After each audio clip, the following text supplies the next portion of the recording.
Hey guys, how's it going? My name is SNKLZ and welcome back, and in today's video I am so proud to bring you exclusive gameplay footage of the up and coming Tales of CandleKeep Tome of Annihilation by BKOM Studios, who have made Little Lords of Twilight, which is a game very similar to the one we're going to be showing off today. And off the success of that, they are hitting up a partnership with your boys over at Dungeons and Dragons and Wizards of the Coast. That's right, the guys who have made Neverwinter are making another brand new game with it, and making a brand new turn-based dungeon crawler based off of the original Dungeons and Dragons board games, coming to PC, Windows, Mac and Steam in the next few coming weeks, and it's going to be coming out in the first week of October. That's less than 3 weeks away, guys. That is no time at all.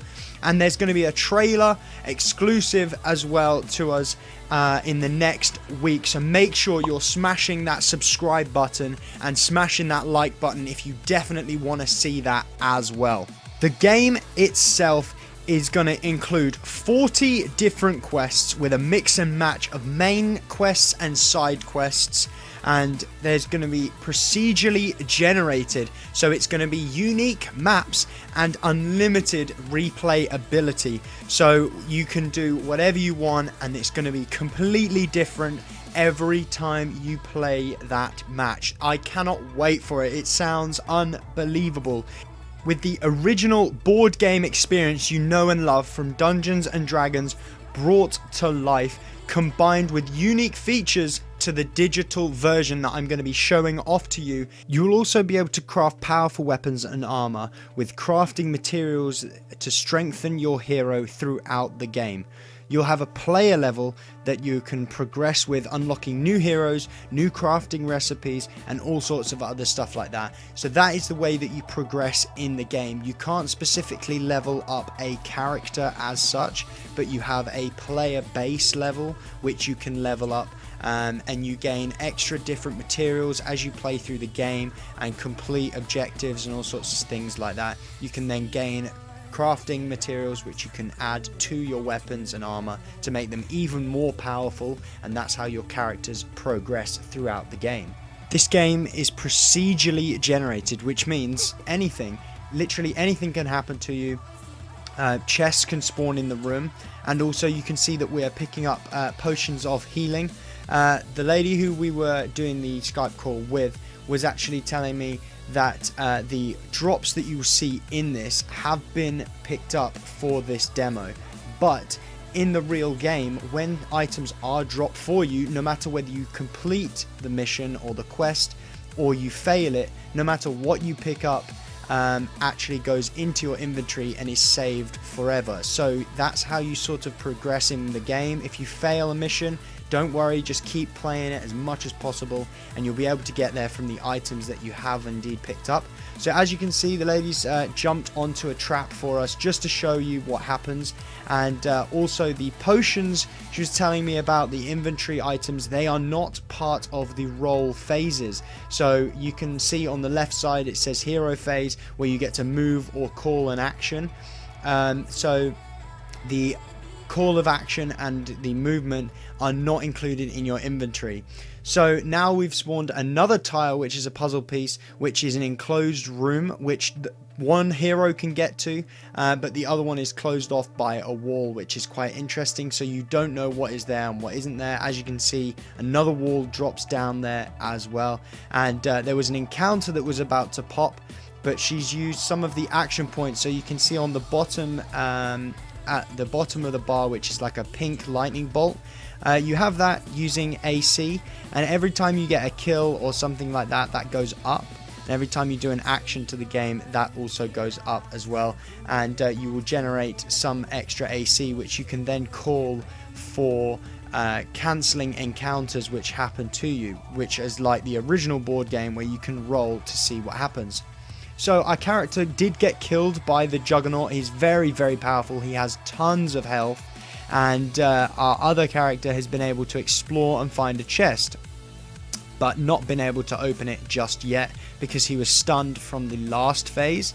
Now we're going to heal up a little bit more on Artus and see if we can get away from the Juggernaut, try and run away as far as possible. As you see, we stood on a trap, dodged it nicely, and we're trying to get rid of some of the enemies so that we don't get affected as much. But we have got the Juggernaut near us, but fortunately he can't run as far as we can. We can move several blocks, whereas the Juggernaut can only move a few at a time. And as you can see, the objective in the corner is to explore the cave and find and collect the skeleton key, which we've managed to do, and escape by the mouth of the devil face. So we managed to find the devil face, but the Juggernaut didn't quite move to us, literally one space away from us. And we've managed to try and get the chest, but we were stopped by the trap. So the immediate answer was to just get out of there. We were going to get killed by the Juggernaut, so we didn't really want to do that. And as you can see, we have completed the mission. So this is another mission which is called trimming, or hedge trimming, sorry.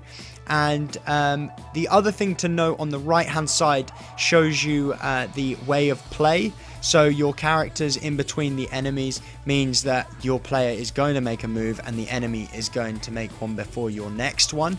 And at the top you can see these health surges. So you have 2 lives. If either of your characters die twice, you can still complete it. If your character dies a 3rd time, the game is over. That level has failed. No matter whether you have one character left on the board or not, you will fail. So you have to have everybody in it to win it effectively. So this character is quite an interesting one, and he's sort of like an attack and run away, which I love. I love the idea that it fits in with all the lore of all the characters. And you will find out later on as well, it is practically the same as any other like turn-based and board-based game. Something is in the way, you can't get there, that will still eat up squares around. So if it takes you 4 to go through an object and 6 to go round, you obviously can't go through the object, so you'll have to go round, and you might not be able to do what you wanted to do.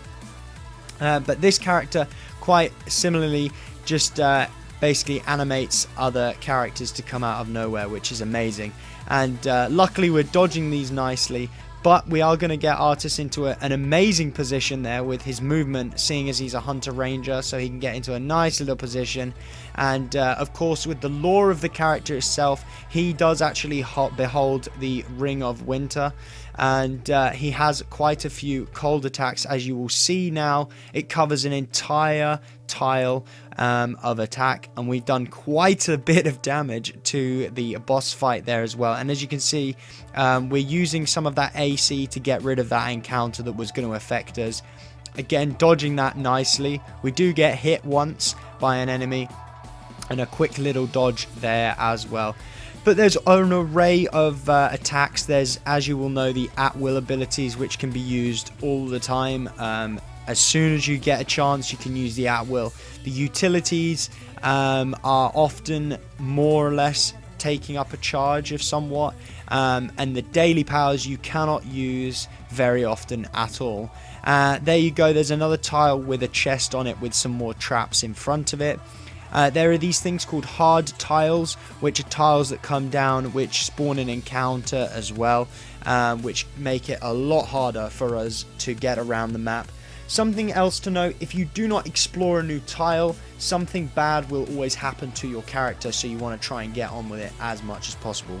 Anyway guys, if you've enjoyed this video, smash that like button, subscribe for the channel for more stuff just like this, and if you've enjoyed the game and the look of the game, go ahead onto Steam now. Make sure you go and add this game to your wish list. Get out there. I'm going to leave the links to the description of their Twitter page as well, and also the Twilights of the Little Lords as well. You can go ahead and have a look at that one as well. As I say guys, thank you all so much for watching. Make sure you're subscribed for more content of this game coming out very soon. And as always guys, I will see you next time.